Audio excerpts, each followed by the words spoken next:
Hello viewers, welcome to the growth Telugu YouTube channel. ఈరోజు నేను మీ ముందుకి సరికొత్త ఆసక్తికరమైన టాపిక్తో వచ్చేసాను. అదేంటి అని అంటే, ఒక బిగినర్గా మీరు కానీ మీ మ్యూచువల్ ఫండ్ యొక్క పోర్ట్ఫోలియోని డిజైన్ చేసుకోవాలంటే ఎటువంటి ఫండ్స్లో ఇన్వెస్ట్ చేస్తే నాకు రిస్క్ తక్కువగా ఉంటుంది బట్ స్టడీగా రిటర్న్స్ వస్తాయి, అండ్ ఎన్ని రకాల మ్యూచువల్ ఫండ్స్ ఉన్నాయి అంటే దాదాపుగా ఈరోజు ఇండియాలోనే 44 పెద్ద మ్యూచువల్ ఫండ్ కంపెనీస్ అండ్ వాళ్ళు ఇచ్చే స్కీమ్స్ కానీ డిసెంబర్ 2021 ప్రకారం వాళ్ళ నెంబర్ ఆఫ్ స్కీమ్స్ చూస్తే 2500 కన్నా ఎక్కువ ఉన్నాయి. అయితే నేను ఎటువంటి స్కీమ్స్లో కానీ ఎన్ని ఆప్షన్స్ ఉన్నప్పుడు చూస్ చేసుకోవడం కూడా ఒక టార్గెట్ అనండి. బికాస్ మీకు కానీ ఎటువంటి ఎయిమ్ ఉంది, మీ ఇన్వెస్టింగ్ యొక్క గోల్ ఏంటి, షార్ట్ టర్మా, లాంగ్ టర్మా, రిస్క్ ఎంతవరకు తీసుకోగలుగుతారు, ఆర్ సడన్గా మీకు మార్కెట్ ఫ్లక్చువేషన్స్ అయితే ఎటువంటి స్టాక్స్లో వేస్తే నాకు కొంచెం మినిమల్గా రిస్క్ ఉంటుంది, వాలటాలిటీకి తక్కువ గురవుతుంది. సో ఇటువంటి డిఫరెంట్ క్వశ్చన్స్ని ఆన్సర్ చేస్తే కానీ ఒక మంచి మ్యూచువల్ ఫండ్ పోర్ట్ఫోలియోని ఎవరు కన్స్ట్రక్ట్ చేసుకోలేరు. సో ఈరోజు నేను మీ ముందుకి అసలు ఎలాంటి రకాల మ్యూచువల్ ఫండ్స్ ఉన్నాయి, ఎన్ని కేటగిరీస్ ఆఫ్ మ్యూచువల్ ఫండ్స్ ఉన్నాయి, అండ్ దాని యొక్క రిస్క్స్ ఏంటి, రిటర్న్స్ ఏంటి, ఒక మంచి మ్యూచువల్ ఫండ్ పోర్ట్ఫోలియోని ఎలా తయారు చేసుకోగలరు అనే దాంతో నేను ఈరోజు మీ ముందుకు వచ్చేసాను. సో ఇంకెందుకు ఆలస్యం, వెళ్ళిపోదాము వీడియోలోకి వెళ్ళడానికన్నా ముందు మీరు కానీ ఇంకా గ్రోత్ తెలుగు యూట్యూబ్ ఛానల్కి సబ్స్క్రైబ్ చేసుకున్నట్టయితే ఇమీడియట్గా బెల్ ఐకాన్ని క్లిక్ చేసుకోండి. అండ్ ఇటువంటి ఎంతో క్రియేటివ్ అండ్ ఇన్ఫర్మేటివ్ వీడియోస్ ఎప్పటికప్పుడు తీసుకుని మేము మీ ముందుకు వచ్చేస్తూనే ఉంటాం. నేను సిఏ హిరణ్మయ్, అండ్ ఈరోజు మనం చూడబోయే topic types of mutual funds. అసలు మ్యూచువల్ ఫండ్స్లో ఎన్ని రకాల కేటగిరీస్ ఉంటాయి అండ్ ఎలా మీరు ఒక మ్యూచువల్ ఫండ్ పోర్ట్ఫోలియోని తయారు చేసుకోవడానికి minimum risk and maximum returns తోటి ఎలా మీరు చేసుకోగలరు అనే దాని మీద చూసేద్దాం. సో 1964లో అసలు మ్యూచువల్ ఫండ్స్ అనే కాన్సెప్ట్ స్టార్ట్ అయింది. సో మ్యూచువల్ ఫండ్స్ అనగానే మనందరికీ అర్థమయ్యేది ఈక్విటీ ఫండ్స్లో ఇన్వెస్ట్మెంట్సే. సో మ్యూచువల్ ఫండ్స్ అంటే ఈక్విటీ ఫండ్స్ అని మనందరికీ తెలుసు. అండ్ ఈ పర్టికులర్ సెక్టార్ ఎప్పుడు వేగం అందుకుంది అని అంటే private sectors or private players ఎప్పుడైతే మ్యూచువల్ ఫండ్స్లోకి ఎంటర్ అయ్యారో అప్పటి నుంచి ఈ సర్వీసెస్ అండ్ స్కీమ్స్ పెరిగి అందరూ కూడా మ్యూచువల్ ఫండ్స్ వైపుగానే చూడడం మొదలుపెట్టారు. సో అప్పట్లోని మనకి ఈ large cap, small cap, medium cap, flexi cap అని ఏవైతే ఇప్పుడు మనం చెప్పుకుంటున్నామో ఆ టైంలోని అసలు ఏవి ఉండేది కాదు.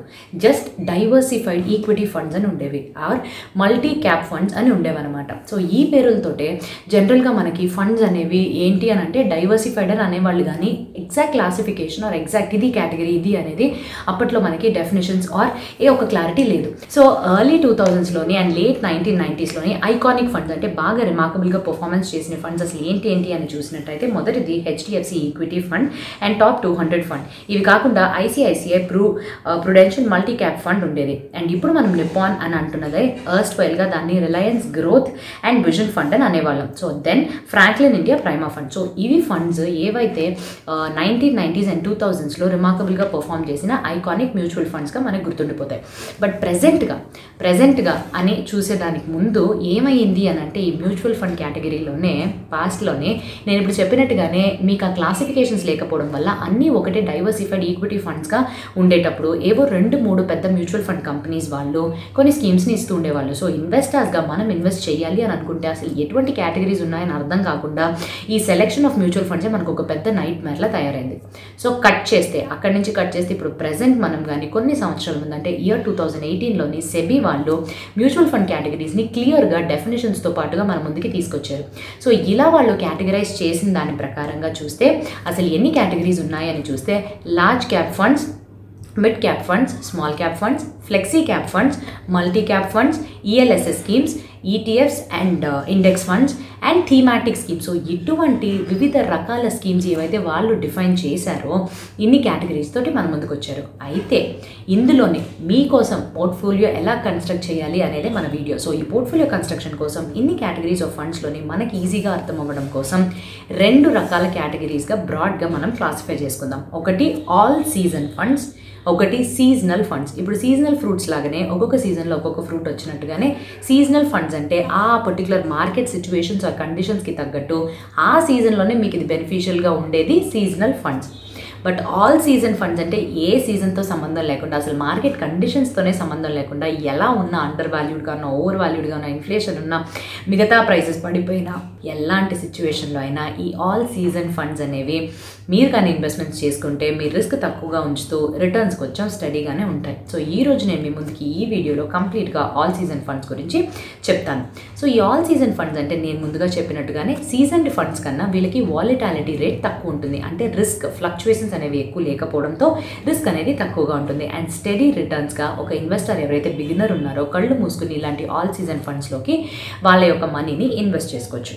అయితే ఈ ఆల్ సీజన్ ఫండ్స్ కేటగిరీలో ఏవేవి ఉన్నాయి, అసలు ఎగ్జాంపుల్స్ ఏంటి అని చూస్తే మొదటిది large cap stocks or large cap funds, mid cap funds, large and mid cap funds, and then index funds and ETFs, flexi cap funds, multi cap funds and ELSS scheme. So ఇవన్నీ కూడా all season ఫండ్స్లోకి వచ్చేస్తాయి.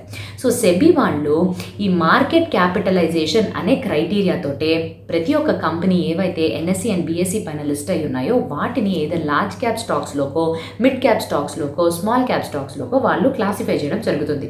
అయితే ఎలా classify చేస్తారు? Market capitalisation అంటే ఒక కంపెనీకి ఉన్న total value or total shares యొక్క వాల్యూని తీసుకుని దాన్ని ర్యాంకింగ్ సిస్టంలో ర్యాంక్స్ ఇవ్వడం జరుగుతుంది. ఏ కంపెనీ ఆర్ కంపెనీస్ ఏవైతే ర్యాంక్స్ 1 to 100 మధ్యలో ఉంటాయో వాటిని లార్జ్ క్యాప్ స్టాక్స్ అని, 101 to 250 మధ్యలో ఉంటే దాన్ని మిడ్ క్యాప్ స్టాక్స్ అని, అండ్ 250 కన్నా ఎక్కువ ఉంటే స్మాల్ క్యాప్ స్టాక్స్ అని డిఫైన్ చేశారు. ఇదండి కంప్లీట్గా మనం కానీ చూస్తే అసలు ఎలా ఉన్నాయి ఈ పర్టికులర్ కేటగిరీస్ అండ్ మ్యూచువల్ ఫండ్స్లో ఎలాంటి రకాల ఫండ్స్ ఉన్నాయి అనేది దీని మీద బేసిక్స్. ఇప్పుడు మనం ఒక్కొక్క ఫండ్ని కొంచెం డీటెయిల్గా చూసేద్దాం. మొదటిది large cap and mid cap. Large cap funds అనేవి దాదాపుగా 80% ఆఫ్ వాళ్ళ యొక్క అసెట్స్ని లార్జ్ క్యాప్ స్టాక్స్లో ఇన్వెస్ట్ చేస్తారు. అలానే మిడ్ క్యాప్ ఫండ్స్ విషయానికి వస్తే వాళ్ళు 65% ఆఫ్ ద నెట్ అసెట్ని తీసుకెళ్ళి మిడ్ క్యాప్ స్టాక్స్లోని ఇన్వెస్ట్ చేస్తారు. అయితే ఈ large cap and mid cap డెఫినెట్గా వాలటాలిటీకి తక్కువ గురవుతూ, అంటే మార్కెట్ ఫ్లక్చుయేషన్స్కి ఎక్కువగా రియాక్ట్ అవ్వకుండా తక్కువగా ఆర్ స్టడీగా ఉంటాయి. సపోజ్ కానీ ఒక మార్కెట్ క్రాష్ని కానీ మనం ఎక్స్పెక్ట్ చేసినట్టయితే మొదటిగా పడిపోయేది స్మాల్ క్యాప్ స్టాక్సే. అలానే మార్కెట్ కరెక్షన్ తర్వాత రికవరీ మోడ్లోకి వెళ్ళేటప్పుడుగా ఫస్ట్ ఈ లార్జ్ క్యాప్ స్టాక్స్ అనేవి రికవర్ అవుతాయి. సో ఈ పరంగా చూసుకున్నట్టయితే స్మాల్ క్యాప్ స్టాక్స్ అనేవి రిస్కియర్గా అండ్ వాలటాలిటీకి ఎక్కువ గురవుతూ మనకు కనిపిస్తున్నాయి. సో దానికోసమే స్మాల్ క్యాప్ స్టాక్స్ని మనం సీజన్డ్ ఫండ్స్లో చూస్తాము. సీజన్ ఫండ్స్ గురించి నేను నెక్స్ట్ వీడియోతో వచ్చేస్తాను. బట్ ఇప్పుడైతే ఆల్ సీజన్ ఫండ్స్లో just large cap and mid cap వస్తాయి. ఈ మిడ్ క్యాప్ అనేది లార్జ్ క్యాప్ అండ్ స్మాల్ క్యాప్కి మధ్యలో ఉంటుంది. సో వాటి యొక్క రిస్క్స్ అండ్ రిటర్న్స్ కూడా వీళ్ళిద్దరి మధ్యలోనే ప్లేస్ చేసినట్టు ఉంటుంది. సో ఇది large cap and mid cap. The next fund or the next ఇది ఫ్లెక్సీ క్యాప్ ఫండ్స్. సో మన కొంతమంది ఇన్వెస్టర్స్ నేను ఫ్రీక్వెంట్గా ఆర్ నేను కంప్లీట్గా ఒకే large cap or mid cap or small క్యాప్లో కాకుండా నాకు ఒక కాంబినేషన్ కావాలి, నాకు ఇప్పుడు బఫే భోజనం తిన్నట్టుగా అన్నిట్లో నేను కొంచెం టేస్ట్ చేయాలి అంటే నాకు large cap stocks, mid cap stocks and small cap stocks కూడా ఉండాలి అని అంటే దానికి ఒక్కగానే ఒక సొల్యూషన్ ఈ ఫ్లెక్సీ క్యాప్ ఫండ్స్. ఇటీవల ఇంతకన్నా ముందు మనం ఈ ఫ్లెక్సీ క్యాప్ స్టాక్స్నే డైవర్సిఫైడ్ ఈక్విటీ ఫండ్స్ గాను అండ్ లేటర్ ఆన్ ఇది మల్టీ క్యాప్ ఫండ్స్ గాను పిలవడం జరిగింది. బట్ ప్రెసెంట్గా ఫ్లెక్సీ క్యాప్ ఫండ్స్ అని అంటే ఒక క్లియర్ డెఫినేషన్గా మనకి కాంబినేషన్ అంటే 3 stocks large, mid and small cap స్టాక్స్లో సమ్ ప్రపోర్షన్లోని, అంటే ఎంత ప్రపోర్షన్ అంటే ఆ పర్టికులర్ ఫండ్ని మేనేజ్ చేసే ఆయన డిస్క్రిప్షన్, ఆ మేనేజర్ ఎవరైతే ఉంటారో ఫండ్ మేనేజర్ వాళ్ళ యొక్క డిస్క్రిప్షన్లోని ఈ ప్రపోర్షన్లో ఇన్వెస్ట్ చేస్తారు. సో ఎలాగైతే ఏ రకమైన ఫీవర్ వచ్చినా మనం ఇప్పుడు డోలో 650 తీసుకుంటున్నామో మన యొక్క మ్యూచువల్ ఫండ్ పోర్ట్ఫోలియోకి ఈ పర్టికులర్ ఫ్లెక్సీ క్యాప్ ఫండ్స్ అనేవి డోలో లాంటివి. సో ఏ ఒక్క సీజన్ వచ్చినా ఏ ఒక్క ఏం వచ్చినా తట్టుకోవడానికి ఈ ఫ్లెక్సీ క్యాప్ ఫండ్స్ లాంటివి తీసుకుంటే మనం కొంచెం సేఫర్గా ఉంటాము. సో జనరల్గా ఒక 2 ఫండ్స్ యొక్క ఎగ్జాంపుల్స్ మనం కానీ తీసుకుని అసలు ఈ ఫ్లెక్సీ క్యాప్ ఫండ్స్లో ఎంత మాత్రం లార్జ్ క్యాప్, ఎంత మాత్రం మిడ్ క్యాప్, ఎంత మాత్రం స్మాల్ క్యాప్లోకి ఇన్వెస్ట్మెంట్స్ చేస్తారు అని చూసేద్దాం. సో మొదటిది December 2021 డేటా ప్రకారం హెచ్డిఎఫ్సి ఫ్లెక్సీ క్యాప్ ఫండ్లో కానీ మనం తీసి చూసినట్టయితే వీళ్ళు లార్జ్ క్యాప్ ఫండ్స్లో 75%, మిడ్ క్యాప్ స్టాక్స్లో 14% అండ్ స్మాల్ క్యాప్ స్టాక్స్లో 8% వరకు ఇన్వెస్ట్మెంట్స్ చేయడం జరిగింది. అలానే ఇదే పీరియడ్కి యూటీఐ ఫ్లెక్సీ క్యాప్ ఫండ్స్ గురించి కానీ మనం డీటెయిల్స్ తీసి చూస్తే వీళ్ళు లార్జ్ క్యాప్ స్టాక్స్లో 64% అండ్ మిడ్ క్యాప్ స్టాక్స్లో 27%గా ఇన్వెస్ట్ చేశారు. అండ్ ఎప్పుడైతే మిడ్ క్యాప్ స్టాక్స్ కానీ స్మాల్ క్యాప్ స్టాక్స్ని అవుట్ పర్ఫామ్ చేస్తే సో డెఫినెట్గా యూటీఐ వాళ్ళు హెచ్డిఎఫ్సి కన్నా బాగా పర్ఫామ్ చేస్తారని మనకి అర్థమవుతుంది. సో ఇలాగా ఎవరైతే ఆ ఫండ్ని మేనేజ్ చేస్తారో ఈ ఫ్లెక్సీ క్యాప్ ఫండ్స్లో బేసిక్లీ ఫండ్ మేనేజర్ ఎవరైతే ఉంటారో వాళ్ళ యొక్క ఇండిపెండెన్స్ అండ్ డిస్క్రిషన్ తోటే ఇన్వెస్ట్మెంట్స్ అంటూ ప్రపోర్షన్ ఎలా చేయడం అనేది జరుగుతుంది. సో ఇది flexi cap funds. Next multi cap funds. ఈ మల్టీ క్యాప్ ఫండ్స్ కూడా కొంచెం ఫ్లెక్సీ క్యాప్ ఫండ్స్ లాంటివే, కాకపోతే వాళ్ళ యొక్క నెట్ అసెట్స్ నుంచి ప్రపోర్షన్స్ అలకేట్ అయిపోయి ఉంటాయి. 25% అనేది వాళ్ళ లార్జ్ క్యాప్ స్టాక్స్లో, 25% అనేది మిడ్ క్యాప్ స్టాక్స్లో, 25% అనేది స్మాల్ క్యాప్ స్టాక్స్లోని వేస్తారు. ఇవి కాకుండా రిమైనింగ్ 25% ఏదైతే ఉంటుందో ఎక్కడన్నా వాళ్ళు ఇన్వెస్ట్ ఇన్వెస్ట్ చేసుకోవచ్చు. సో దాని మీద వాళ్ళకి హార్డ్ అండ్ ఫాస్ట్ రూల్స్ లేవు, ఎక్కడన్నా తీసుకెళ్ళి ఏ ఇన్వెస్ట్మెంట్ అవెన్యూలోనే వేసుకోవచ్చు. సో దాన్ని మనం multi cap stocks or multi cap funds అని అంటూ ఉంటాం. సో బేసికల్గా ఈ మల్టీ క్యాప్ ఫండ్స్ అనేది ఫ్లెక్సీ క్యాప్ ఫండ్స్ కన్నా కొంచెం ఎక్కువ రిస్కియరే. ఎందుకంటే వీళ్ళు 25% మిడ్ క్యాప్, 25% స్మాల్ క్యాప్, అంటే టోటల్ 50% వీళ్ళ యొక్క ఎక్స్పోజర్ కొంచెం అన్సర్టన్ ఆర్ ఏదైతే సెక్టార్ హయ్యర్ వాలటాలిటీకి గురవుతుందో దాంట్లో ఇన్వెస్ట్మెంట్స్ చేయడం. సో ఇది రిస్కియర్గా ఉంది కాబట్టి మనం ఎప్పుడన్నా మల్టీ క్యాప్ కానీ ఎంచుకుని మన పోర్ట్ఫోలియోలో ఒక భాగంగా చేసుకుంటే దాన్ని మనం లాంగ్ టర్మ్ ఇన్వెస్ట్మెంట్ కాగానే చూడాలి. ఎందుకంటే షార్ట్ టర్మ్ ఇన్వెస్ట్మెంట్స్గా చూస్తే వాలటాలిటీ వల్ల మనం ఎక్స్పెక్ట్ చేసిన రిటర్న్స్ మనకి రాకపోవచ్చు. అండ్ ఫైనల్గా ELSS, so equity linked saving scheme R tax saver scheme అని కూడా అంటాము. మన యొక్క టోటల్ ఇన్కమ్లో ఎవ్రీ ఇయర్ మనకి 80C ఆర్ కొన్ని డిడక్షన్స్ చాప్టర్ 6 ప్రకారంగా మనకి డిడక్షన్స్ వస్తుంటాయి. అందులో సెక్షన్ 80Cలో క్వాలిఫై అయ్యేది ఈ పర్టికులర్ ఇన్వెస్ట్మెంట్. సో ఇందులో కూడా కాంబినేషన్ అంటే ఈ ఫండ్ మేనేజ్ చేసి ఈ ఫండ్లో కానీ మీరు ఇన్వెస్ట్ చేస్తే వీళ్ళు ఇన్ టర్న్ ఎంతో కొంత ప్రపోర్షన్లోని అన్నిట్లోని అంటే large cap, small cap and mid క్యాప్లో ఇన్వెస్ట్మెంట్స్ చేయడం జరుగుతుంది.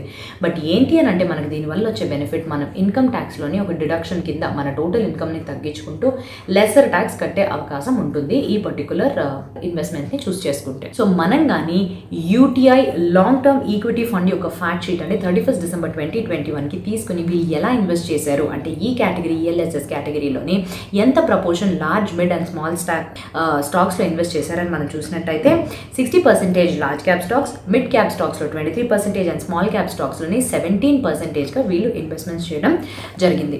సో ఇదండి కంప్లీట్గా ఉన్న మ్యూచువల్ ఫండ్స్ అంటే ఆల్ సీజన్ ఫండ్స్ గురించి మాట్లాడుకున్నాం. ఆల్ సీజన్ ఫండ్స్ అంటే నేను చెప్పినట్టుగానే మార్కెట్ ఎలా ఉన్నా ఇర్రెస్పెక్టివ్ ఆఫ్ ఏ కండిషన్ ఉన్నా మీరు ఈ పర్టికులర్ స్టాక్స్లో ఇన్వెస్ట్ చేసినట్టయితే డెఫినెట్గా మీ యొక్క రిస్క్ తక్కువ ఉంటూ రిటర్న్స్ కూడా స్టడీగానే ఉంటాయి. But the term are the Mantra is long టర్మ్గా పెట్టుకోవడం అనేది చాలా ఇంపార్టెంట్ ఏ మ్యూచువల్ ఫండ్ విషయానికి వచ్చేసినప్పటికీ. మీరు కానీ ఒక కొత్త ఇన్వెస్టర్ అయ్యండి ఆర్ ఎగ్జిస్టింగ్ ఇన్వెస్టర్ ఎవరైతే లాంగ్ టర్మ్ హారిజాన్లో మీ మనీని ఒక చోట సేఫ్గా అండ్ రిటర్న్స్ కూడా బాగా జనరేట్ అవ్వాలి అని అనుకుంటున్నారో తప్పకుండా మీకు ఈ ఆల్ సీజన్ ఫండ్స్ అనే కేటగిరీ ఏవైతే నేను ఇప్పుడు ఎక్స్ప్లెయిన్ చేశానో large cap and mid cap, ELSS schemes, multi cap stocks, flexi cap funds, ఇలాంటి వాటిలో మీరు కానీ ఇన్వెస్ట్మెంట్స్ చేసుకుంటే తప్పకుండా మీకు ఒక మంచి బెనిఫిటే ఉంటుంది. సో ఈ పర్టికులర్ వీడియోలోనే మీకు ఆల్ సీజన్ ఫండ్స్ గురించి అర్థమైందని నమ్ముతూ మీరు కానీ ఒక మ్యూచువల్ ఫండ్ పోర్ట్ఫోలియోలో కానీ మ్యూచువల్ ఫండ్ పోర్ట్ఫోలియో ఏదైతే రిస్క్ కొంచెం తక్కువగా ఉండాలి అని క్రియేట్ చేసుకోవాలి అని అనుకుంటున్నారో దాదాపుగా ఒక 70 to 80% మీరు ఇటువంటి ఆల్ సీజన్ ఫండ్స్లో నేను అబవ్గా చెప్పిన కేటగిరీస్ దేంట్లో అయినా కూడా టోటల్గా మీకు 70 to 80% of your total fund అలొకేషన్లో మీరు ఇది కానీ పెట్టుకున్నట్టయితే తప్పకుండా మీ target of steady returns and lower risk అనేది మీరు మెయింటైన్ చేసుకోవచ్చు. సో నెక్స్ట్ వీడియో మనం సీజన్ ఫండ్స్ గురించి, అసలు సీజన్ ఫండ్స్ అంటే ఏంటి అండ్ సేమ్గా ఇలాగే మాట్లాడుకుని మీ పోర్ట్ఫోలియోలో ఎంతవరకు అది పెట్టుకుంటే మీరు మీ గోల్స్ని రీచ్ అవ్వగలుగుతారో ఆ పర్టికులర్ వీడియోతో నెక్స్ట్ వచ్చేస్తూ అంతవరకు కూడా please have a happy and safe investing. And తప్పకుండా ఈ వీడియోని ఒక ఎడ్యుకేషనల్ పర్పస్ కోసం మాత్రమే తీసుకోవాలని కోరుకుంటూ ఎటువంటి type of advertisement or solicitation జరగట్లేదండి. So please do keep it in mind. Have a happy and safe investing till then. Thank you.